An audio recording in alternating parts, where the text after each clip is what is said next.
and today we're going to have a little look around the Physic Garden at the Palace of Holyroodhouse. So if you like my tours, remember to subscribe and to like and maybe pop a comment in. Right, you've had enough of my face, so I'm going to turn you around, getting a much better view. Look at this, isn't this gorgeous? The sun is out. That was me just tweaking on my cable there. Now the last time I had you in the garden, we looked at these flowers and there was only one of them actually open. And there's a bee doing its thing.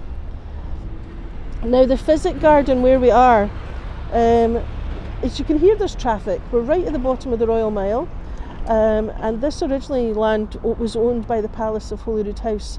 Today this is a public garden. It's been opened up to allow people in, groups, children, even adults can come in and learn about how important medicinal plants were to us and still how important they are. So it's quite a lovely open space, and if you notice all the beds are elevated so that if you're in a wheelchair you can still appreciate the plants. They're at a level where you can, smell them and things, so that's quite nice. Now I'm going to take us back in time.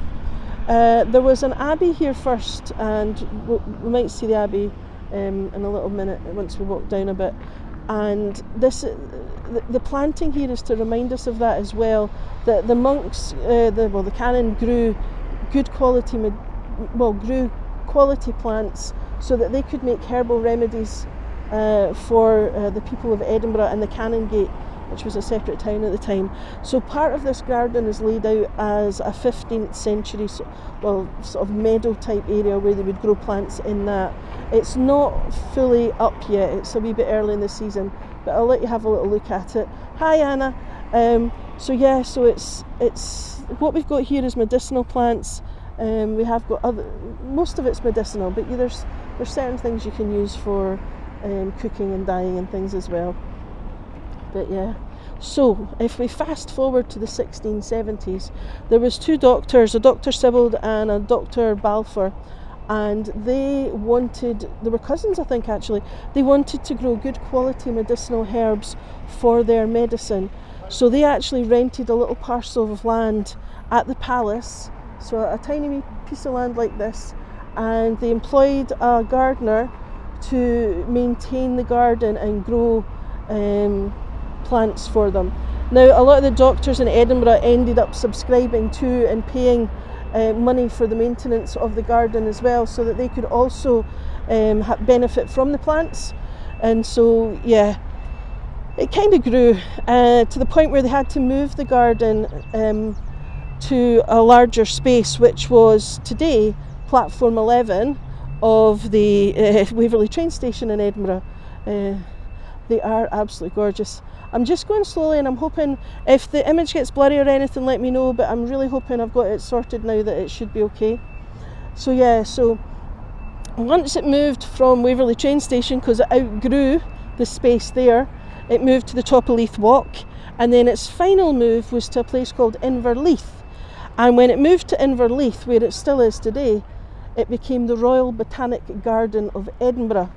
So we've got the Botanic Gardens now, they started here. Sorry, I'm just having a little, oh that smells lovely. It's either, I just had a little whiff of this plant. What is it? It's a mint, I think, a lemony mint. Look at these iris, these are iris I think, are they? They're huge. Beautiful colour though. So yeah, so this is where the Botanic Garden started, which is amazing to think. I mean, up until the beginning of the 1500s, this was like a monastic site. But then James IV, who married Margaret Tudor, he actually built onto the first sort of palace type thing here, and then it kind of grew from there. See, these flowers are gorgeous. So yeah, and you've got these splayed fruit trees just here. So we've got pears and apples. So yeah, so the palace was built in the 1500s, and then monarchs started to stay here. So there was gardens, there was hunting, there was hawking. Mary Queen of Scots apparently had wild boar brought in from France so they could hunt the boar. So yeah, so this was all about pleasure really. There was royal or real tennis courts which was a very popular sport at the time.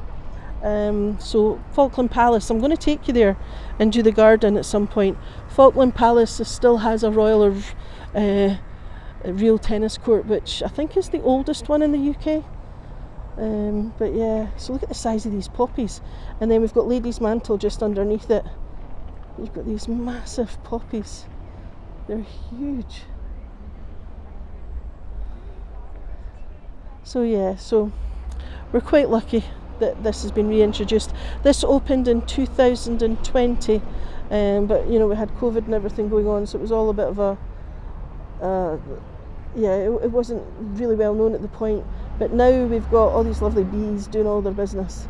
Now it's more established, you know, the plants are bigger, so it really is, it's a really relaxing place. I know there's the sound of traffic and things, but it still is wonderful.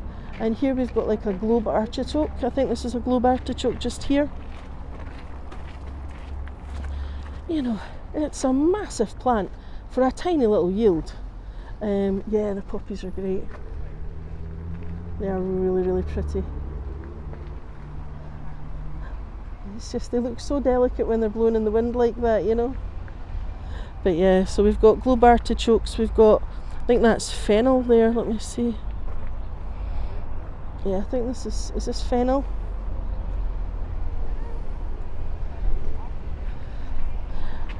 So yeah, I've forgotten where I was now. Anyway, so yeah, so this ground has been used for a long, long time. But then the uses get forgotten, you know, trends move on, and so it's really nice because before they opened this up as a public garden, it was just plain grass, it was a lawn. So yeah, this is a huge improvement, and it's great that, you know, it's there for the children to learn about plants. You know, I love that bench over there. Just, it's so nice and relaxing. You could almost, if you couldn't hear the traffic, you could be anywhere sitting on that bench. Right, I'm just going to bring you up and over because there's a little baby just come into view and I don't want to pop her on camera. So here we are on the other side. And I'll take you down into the meadow and then we'll come back up into the garden in a second. Now I can hear the birds cheeping, but I don't think you'll hear them over the noise of the traffic. So what we have here is we're going into the sort of 15th century meadow. So this is to remind us of how it would have looked when the monks were growing, or the canon were growing plants to make medicines and things. It is quite low. It will get a lot higher once a month on. This will be kind of well past the knee and almost at the hip height. And they mow the grass in the middle here just to make an obvious little path to get through. But at the moment we've got lots of buttercups and things. Now straight ahead of us, that little building you're seeing, that's known as Queen Mary's bathhouse. It's said that Mary Queen of Scots bathed twice a year in either white wine or ass's milk. Now, apparently her cousin Elizabeth only bathed once a year, whether she needed it or not. Well, what a thought. A lot of people, bathing was, you know, considered quite dangerous, I suppose. So the gimbal is really being very, very sensitive today. Anyway, so yeah. Now it's probably been like a little private pavilion, a little private space for the Queen to come and get out of, you know, out of the limelight, just relax, maybe have a rest, or just maybe have a meal or something in a little private spot, rather than having to do everything in front of the royal court. So yeah, and I think it's maybe got something living inside, the way that door's all gnawed away at the bottom there. So yeah, not one that I'd want to have a quick look inside. Now here we've got the geometric planting. Now in the spring this was absolutely gorgeous because it was all tulips, daffodils, all that kind of thing. It is a little difficult to see. I'm going to lift you up and you might be able to see there's actually walkways through it, and that's the geometric beds. So there was actually paths and things that went through this. But now it's kind of well overgrown. And here's one of the walls. So there was a walled enclosure here as we come up. Right. I know, there's the thought of it. Fingertips and faces is kind of the standard washing. Yeah, bathing's quite dangerous, you know, you've got to be careful. Oh, when we think about back then and when you think about today, people having 2 or 3 showers a day, it's just... anyway, we would never survive if we were popped back in time. Now I'm just going to go over this little bridge here, but from here you can just kind of see over the wall there through the fence, that's where the palace is, and on the left we can't quite see it because the trees and everything are in the way, but that's where the abbey is. So the abbey and the palace are right next to each other. And the gardens in the palace are fantastic. When you go into the palace, in the summer you're allowed to go around the gardens, and they've got sundials and all sorts of little gems in there. They're actually quite pretty as well. But I'm just going to turn us around and take us back in. Oopsie daisy, so there, I'll just get us around here. It's a cute wee bridge. So I'm going to take you up to the back here and through the building. Now hopefully the signal will stay with us, because I just want to show you exactly where we are, just to make sure anybody that hasn't been here before knows where it is. It's such a lovely garden. And I have chive envy. Their chives are amazing. I keep trying to grow chives, it never works. One of my children loves them, so she just eats them before they get established. Right, so these are the sanctuary buildings. We're looking at the back of them right now, and we're just going to head through this tunnel. Stay with me. If it goes off, it will come back on once I get to the other side. When you walk through things like this, if you're tall, remember to duck your head, because it's actually quite low. Right, hopefully it'll come back. I'm just going to stand still for 5 minutes. Oh look, there's a cyclist tour, a bike tour, and they've stopped the traffic to get them round. Braver than me, and they're all taking their time and not paying attention to the guide. What a wee shame. You see them frantically waving there. Right. Oh wow, braver than me. So where we are, you've got the Scottish Parliament. Estimated cost to build £40 million. Actual cost to build £424 million. You used to eat your mum's spring onions. Well, funnily enough, my dad used to grow spring onions, and they weren't safe around me either. Must be a kid thing, eh? So yeah, so that's the Scottish Parliament, and I'm just going to bring you around and show you. This is the bottom end of the Royal Mile. So at the very top is where Edinburgh Castle is. Now as we look down here, you can see on the ground there are brass S's. So there's a brass S here. This marks the line of the sanctuary. Up until 1880 you could still go to prison for debt. So if you made it to the sanctuary line, which is in the cobbles here, you were safe. You were allowed out on a Sunday to go to church, but then you had to come back in. And the sanctuary, the actual sanctuary, has never actually been repealed, although I don't think they'd let you get away with claiming sanctuary here now anymore. But anyway, so yeah, so we're looking at Salisbury Crags in the distance there. That's a dolerite intrusion. I'm just going to move because it's chaos here, so I'll move over here a little bit. It's all gone a bit crazy. Oh no, someone's got a flat tyre, that's what the noise is.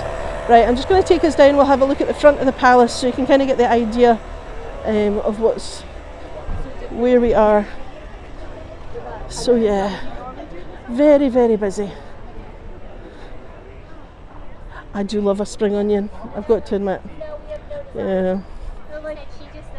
Right, so I'm not really going to get to the gate because, as you can see, there's lots of people hovering, but sorry, the gimbal is, I'm going to have to play with the settings again because it's oversensitive when I'm moving. So you have the square tower at the back there, that's the Abbey, and then the part of the palace with the turrets, that's the palace, the oldest part, so that's where Mary Queen of Scots had her royal apartments. And then if you just turn around here, because a lot of people miss it, we've got this lovely cipher for James V. Right, I don't know what's going on with the gimbal, but it's doing whatever it fancies. You can see the unicorn. which is the armorial bearer in Scotland. You can see the line rampant, the flag of the Kings of Scotland, and underneath it says IR5, James Rex 5. So the trouble with Edinburgh is you've got to remember to look up. There's so much above your head that is so easy to miss. But anyway, now we've just really walked around in a little circle because this is the way. I have no idea. I don't think it's a holiday, but it could be. But the kids aren't off school here, so I don't think it's a holiday. So anyway, so I just wanted to let you see my favourite garden at the moment. I love the Physic Garden, and I just love the way that, sorry, there's a fire engine, police car, whatever it is, ambulance. So there's the wee bridge we went over. You can see Queen Mary's bathhouse, and then that's us back into the Physic Garden over this little bridge.